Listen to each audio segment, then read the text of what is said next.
बयखौबो खुलुमबाय मानगोनां रायजो राजा नोंथांमोन।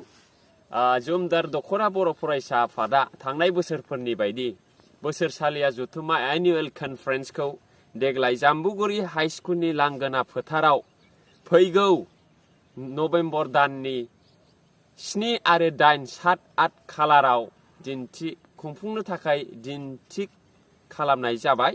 बेनि थाखायनो बयखौबो गुरैयै खावलायहरो बे जथुम्मायाव बाहागो लाफैनो थाखाय। सानथामनि मेहेरगोनां हाबाफारिनि गेजेरजों बायदि बायदि आयदाफोर जेरै भलिबल, काबादि, खन्थाइ आवरायनाय, खन्थाइ लिरनाय आरो जांख्रिथायारि देंखोगिरि दैख्रं खुंगुर बसुमतारी देंखोमु 1, 2, 3 जाबाय मेहेरगोनां हाबाफारि खुंफुंनो थांगासिनो दङ।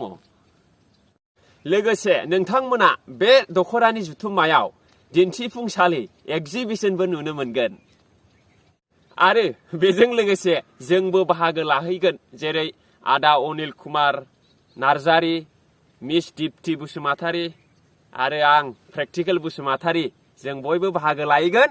बिनि थाखायनो बयखौबो गुरैयै खावलायहरबाय बाहागो लाफैनो थाखाय। बयखौबो गोजोन्थों।